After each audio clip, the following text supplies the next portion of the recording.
they need to have a fit with where the landholder's coming from, with their outlook, with their capacity, with their farming system, and they need to offer good returns within a reasonable time frame.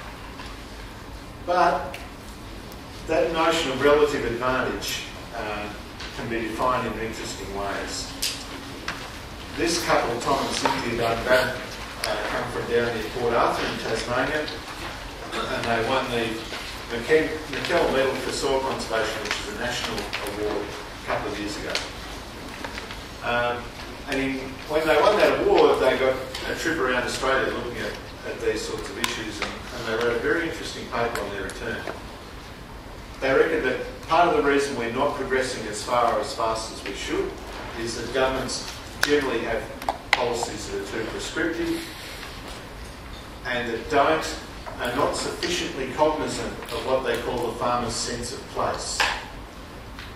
That sense of place is built on generations of land management and is analogous to the way in which Indigenous people feel about their country. Not exactly the same, but it has many parallels. A sense of deep connection. And if you dismiss that connection or are not appropriately respectful of it, then you're unlikely to develop the sort of relationship that you need to influence change. So this farming couple, Tom and Cynthia, developed what they saw as a model, where that sense of place in the top left-hand corner drives both passion for the country and a sense of responsibility for it. And those two things inform their actions. If you can share some knowledge from science or cultural history or whatever in that farming community in a way that's respectful of the sense of place, then that can improve those actions and work with that into an understanding. If you go in and say, look, you cockies have buggered up the country and look at all that land degradation, look at all that salinity, you're using too much water, you've made all these species extinct, and so we're going to impose regulations on you.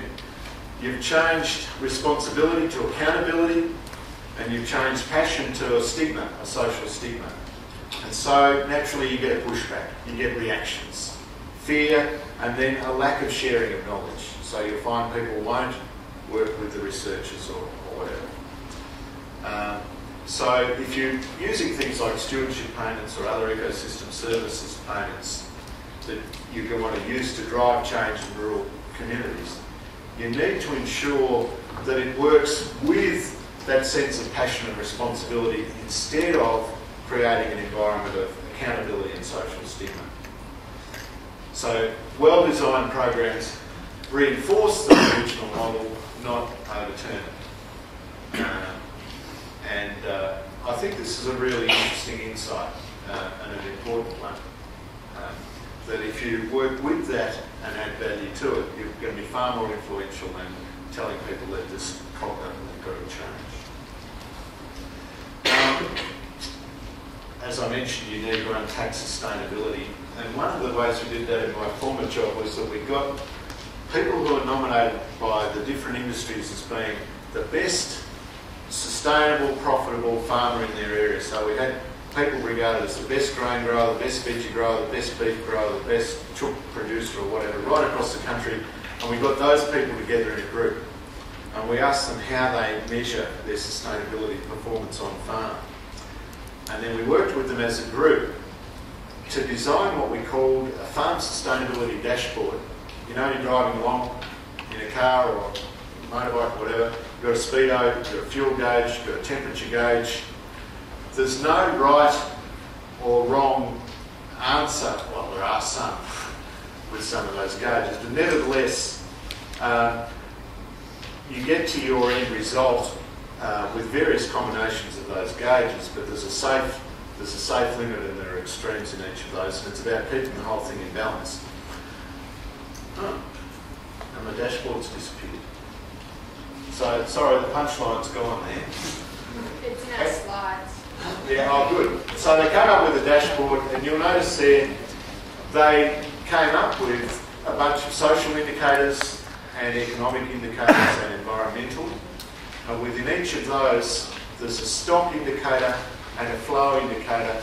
And on each of those dials, you might see there's often a red needle, which is their current performance, versus a green needle, which is the benchmark they'd like to get to, whether it's ground cover or water leakage or whatever. And the point is that their businesses that thought about their sustainability performance and thought about the measures and thought about where they need to get to. And it's about the balance across all of those.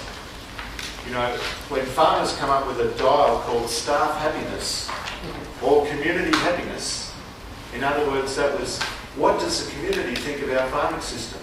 So for those who are mules and sheep, they know they've got a problem. For those who are seen as pinching water out of the wetland for their irrigation system, they know they've got a problem. They hate that. They don't want to be farming in that situation. They'd love to have an alternative. And that's the point about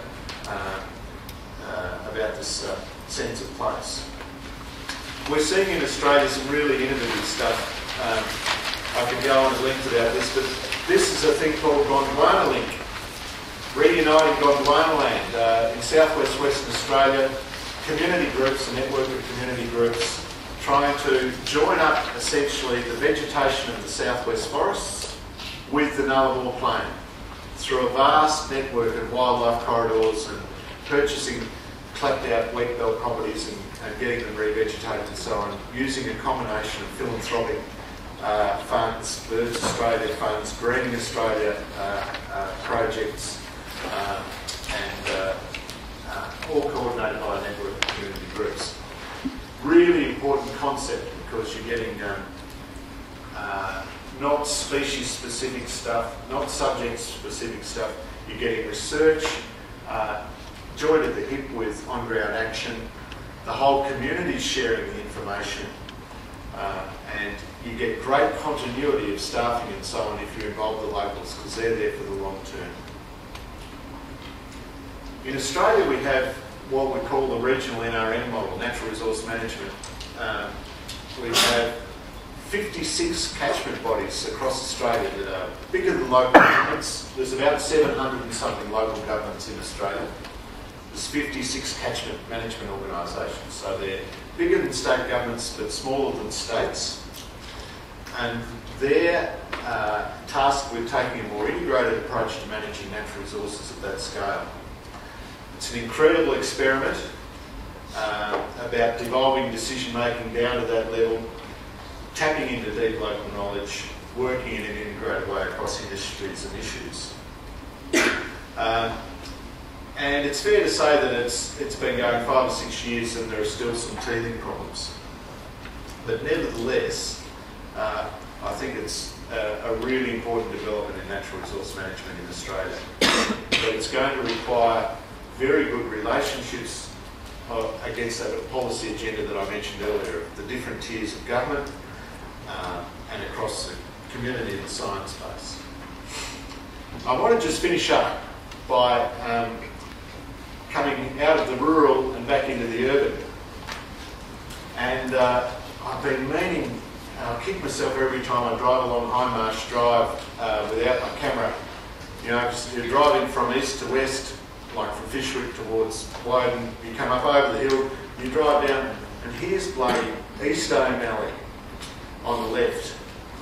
And so, beautiful bushland setting.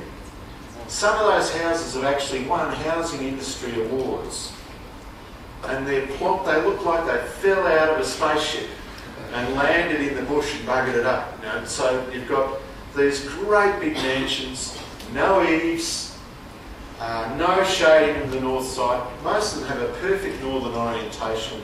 I can hardly design stuff worse adapted to the Australian environment.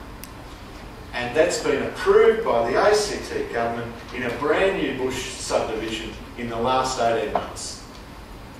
You know, that was bush 2 years ago. Absolutely extraordinary. Energy guzzling, biota displacing, landscape disturbing,